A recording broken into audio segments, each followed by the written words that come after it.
Salut, c'est Brieux, j'espère que tu vas bien. Aujourd'hui, on va parler d'analyse fondamentale en trading autour du sujet des élections présidentielles américaines. Je vais t'expliquer la vraie raison de la victoire de Trump, pourquoi personne ne l'a vu venir et comment moi j'ai fait pour la prédire avec autant de confiance. Le sujet de cette vidéo, c'est pas tellement la politique, c'est surtout le peuple américain, les États-Unis et pourquoi c'est important de comprendre les dynamiques de tous les pays que tu analyses quand tu fais de l'analyse fondamentale. Donc je te conseille de regarder la vidéo en entier parce qu'au-delà de ce sujet, tu vas réellement pouvoir appliquer mes conseils dans ton trading et donc progresser en macro, géopo, politique, etc. Alors premièrement, pour remettre en contexte, Donald Trump a effectivement remporté les élections présidentielles américaines, il a remporté le Sénat, la Chambre des représentants et le vote populaire. Faut pas avoir peur des mots, c'est une raclée, c'est une humiliation, c'est une victoire totale du camp républicain, et ça, peu de personnes l'ont vu venir. C'est le scénario que j'avais prédit, je t'avais partagé ma vision sur YouTube et sur Discord, mais les médias, les analystes, les sondages, c'était pas du tout le cas. Eux, ils prédisaient que ce serait une bataille serrée au coude à coude et que Harris avait un léger avantage.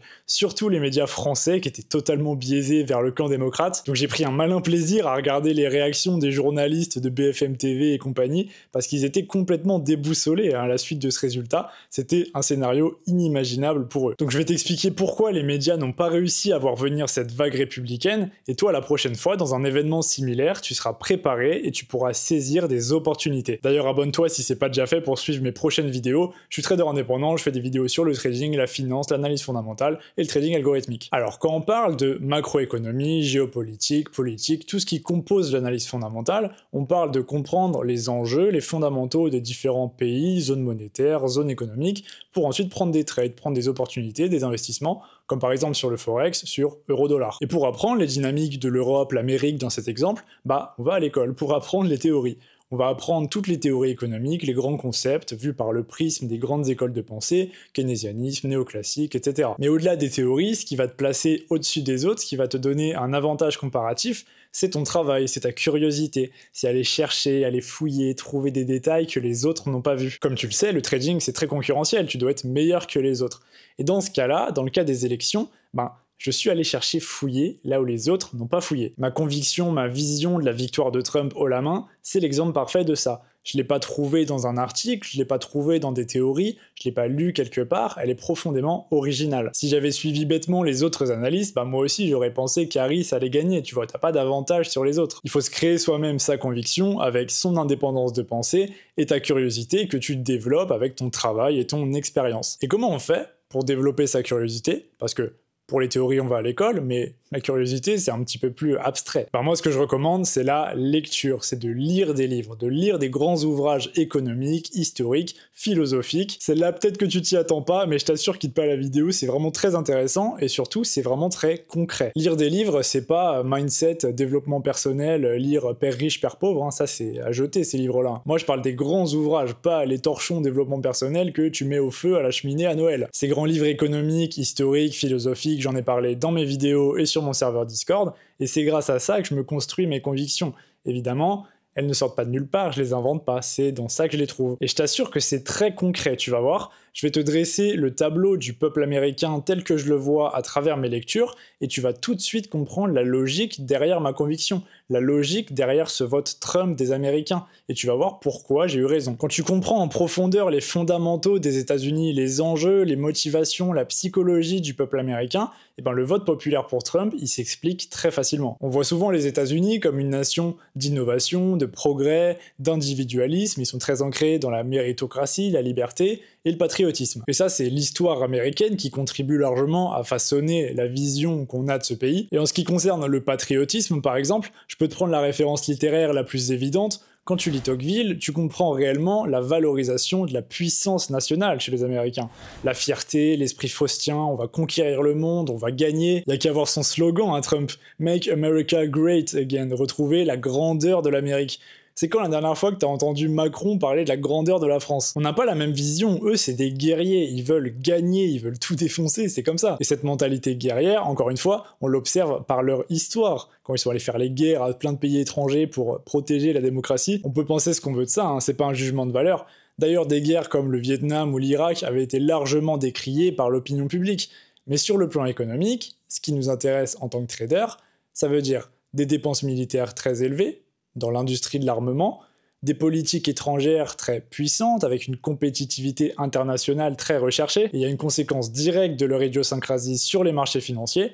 Donc qu'est-ce qu'on va faire, nous? On va acheter des entreprises qui fabriquent des avions de chasse, par exemple. C'est très connu, hein, j'invente rien, il y a des gens qui sont devenus très très riches grâce à la guerre. Et la guerre, c'est pour la conquête, etc., oui, mais c'est aussi pour la liberté. Et en ce qui concerne la liberté, les Américains sont très individualistes et sont très méfiants du pouvoir. Et c'est pas nouveau, hein, ça remonte à il y a longtemps, ça remonte au père fondateur, au XVIIIe siècle. Par exemple, le deuxième amendement qui dit que tous les citoyens américains ont le droit de porter une arme à feu, à la base, c'est pour se protéger soi-même, des criminels, etc., mais c'est aussi pour se protéger de l'État. On l'oublie souvent parce que nous, on vit confortablement en démocratie, c'est un peu difficile à comprendre pour un Français, mais c'est très réel pour un Américain. Ils veulent se défendre de l'État si jamais il devient totalitaire. Et cette méfiance et cette défiance de l'autorité, on la retrouve dans des dynamiques économiques également, comme par exemple autour de l'inflation. J'en avais parlé dans une vidéo il y a quelques temps, je te la mets ici. J'avais évoqué l'idée que le CPI, les données officielles de l'inflation, pouvaient ne pas refléter la réalité, et qu'il fallait donc se méfier de ces données. Alors ça, tu vois, c'est un exemple concret de cette mentalité de défiance de l'autorité. Et moi, je ne suis pas américain, mais en observant le comportement des Américains, en observant des Américains qui vont dire « je ne suis pas dupe, je vois bien quand je vais acheter du lait et des œufs que l'inflation est beaucoup plus élevée que ce qu'on nous laisse croire », et ben ça me forge ma conviction à moi, ma conviction personnelle. Et ce raisonnement, c'est ce qui m'a permis en partie de construire ma conviction sur l'or. Parce qu'après, toi, en tant que trader, tu vas pouvoir rattacher ces convictions aux théories économiques. Tu vas faire le lien entre inflation, taux d'intérêt, métaux précieux, et tu peux prendre des trades et des investissements, comme moi j'ai fait sur l'or. Ça crée une sorte de cocktail gagnant, tu vois, t'as tes bases, t'as ta théorie économique sur laquelle tu te poses, et ensuite tu vas te projeter, tu vas chercher des convictions, tu vas être curieux, c'est ce que je disais au début. Et cet exemple, Trump l'a réellement mentionné dans son programme. Il a réellement mis le doigt sur l'État profond, les grands méchants qui falsifient les statistiques, les données qui sont totalement déconnectées de la réalité, donc ça fait gagner des points, quoi. Mais il n'y a pas que ça, hein. Par exemple, au sujet de la méritocratie aux États-Unis, ça c'est très important, il faut savoir, et je pense que tu le sais, pour les Américains, la réussite économique, c'est une forme de vertu. C'est pas décrié, c'est pas critiqué comme en France, c'est vraiment encouragé et applaudi les success stories, le rêve américain, quoi. Petite anecdote, ça d'ailleurs, j'en avais parlé dans ma copie de concours d'économie à HEC, j'avais cité Max Weber, éthique protestante et esprit du capitalisme. Aux États-Unis, il y a une éthique protestante qui produit réellement cette vision vertueuse de la réussite économique.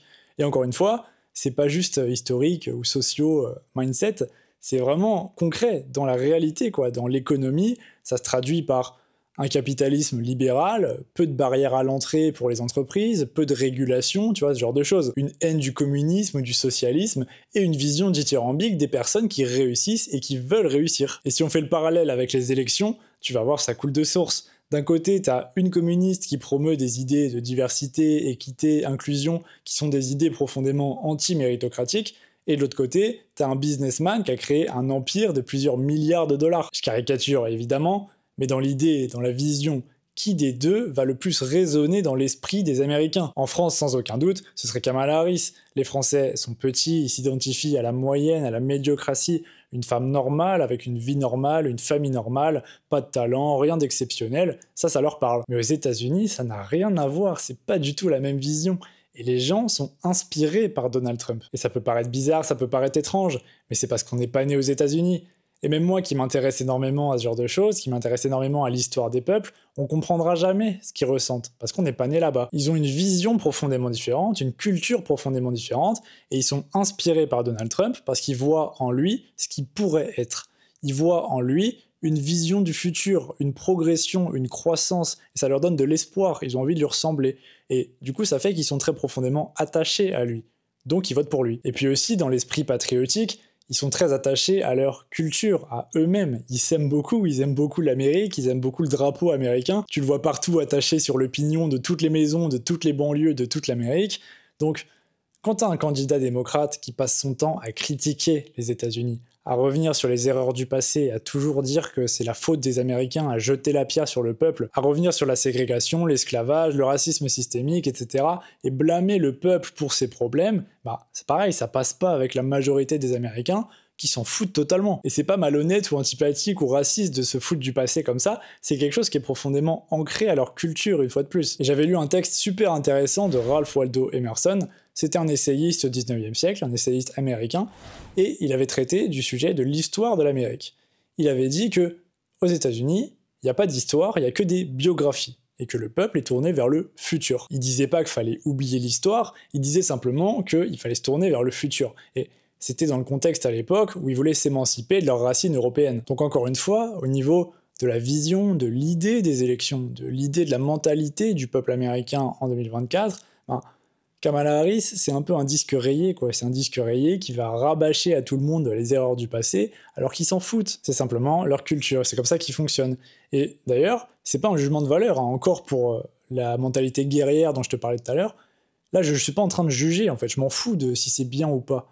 C'est simplement que dans le contexte des élections, les gens qui vont voter Trump seront plus nombreux que des gens qui vont voter pour quelqu'un qui critique les États-Unis. Et puis surtout, le truc qui n'a aucun sens, mais au niveau maximal, tu te dis mais comment c'est possible, quoi, c'est désolant que la campagne de Harris se soit concentrée là-dessus, c'est le rapport des démocrates aux minorités.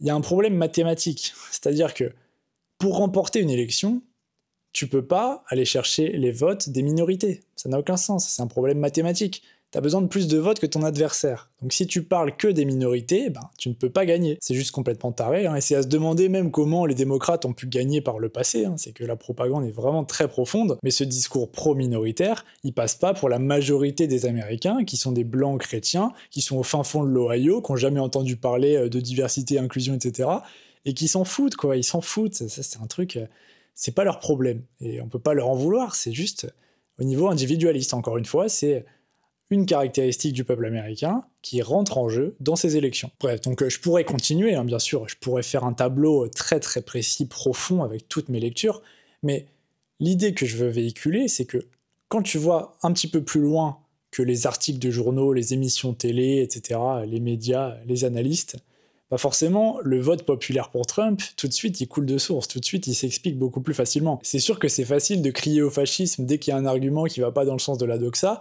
mais quand tu essaies de comprendre la psychologie, la motivation, les enjeux du peuple américain, tout de suite tu es dans de meilleures conditions pour analyser les élections présidentielles et autres opportunités et événements similaires. Et moi c'est ce que j'ai fait. Comme j'ai évoqué tout à l'heure, cette conviction de cette victoire de Trump haut la main, ce clean sweep des républicains, je l'ai pas inventé, je l'ai pas sorti de nulle part. J'ai fait ce travail et j'ai tiré mes conclusions en réfléchissant par moi-même. Et tu vois, c'est ça l'analyse fondamentale en trading. C'est ça et rien d'autre. Les théories, tout le monde le sait. Les médias, tout le monde les lit. Ce qui fait que tu es rentable en trading, ce qui fait que tu es vraiment meilleur que les autres en macro, géopo, politique, analyse fondamentale, c'est ta conviction, c'est ta connaissance historique, c'est ton interprétation, et ça, c'est du travail, hein, et c'est pas facile, hein, et c'est pas donné à tout le monde. Peut-être que ça t'intéresse pas, tout simplement, de lire de l'histoire comme ça. Moi, c'est que j'aime bien aussi, je le fais vraiment par plaisir, j'aime beaucoup lire. C'est pas une corvée d'aller lire un livre, comme ce que j'entends beaucoup, parce que quand on me demande comment réussir en analyse fondamentale, c'est ce que je dis généralement, lis des livres. Et les gens me répondent « Oui, mais j'ai pas le temps » ou « J'aime pas ça ». Bon faut savoir, si ce que tu veux c'est réussir en trading, moi je te dis, fais-moi confiance, il n'y a que ça qui fonctionne. Tout le reste, c'est intégré dans les prix, tout le reste, c'est pricé. Les informations qui sont disponibles pour tout le monde, elles te donnent pas d'avantage, tout le monde le sait. Donc, quitte Forex Factory et ouvre des bouquins d'histoire. Bon, tout ça, je pense pas que tu l'entendes beaucoup dans d'autres vidéos de YouTuber Trading. Donc si t'es d'accord avec ma vision, abonne-toi pour suivre mes prochaines vidéos. Dis-moi en commentaire aussi ce que t'en penses, tu peux ne pas être d'accord, hein. Je suis ouvert à écouter d'autres opinions. Et surtout, ce que je veux dire avec cette vidéo, au-delà du sujet, des élections, etc., c'est que bien sûr, ce que je t'ai raconté là, tu vas l'appliquer sur d'autres événements, sur d'autres opportunités similaires, sur d'autres choses qui vont se passer, hein, parce qu'il y en aura plein, t'appliques la même méthode. Tu vois, moi, depuis que j'ai lancé ma chaîne YouTube, c'est une approche de trading que j'essaye d'enseigner, c'est pas un cours Wikipédia, c'est pas de la théorie, j'essaie vraiment de mettre mon cœur à l'ouvrage, tu vois, de dire ce qui me fait réussir vraiment pour de vrai, et pas simplement ce que tout le monde fait. Donc si ça t'intéresse, si t'aimes bien mon approche, que tu veux apprendre l'analyse fondamentale et réussir en trading, je vends rien, j'ai pas d'accompagnement, j'ai pas de formation, rien du tout.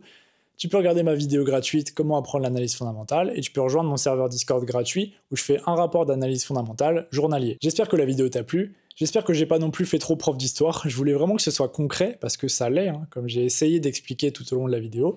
C'est très concret, on peut prendre des trades avec ça. Donc abonne-toi, mets un j'aime, mets un commentaire, on se retrouve dans une prochaine vidéo, c'était Brieux, ciao.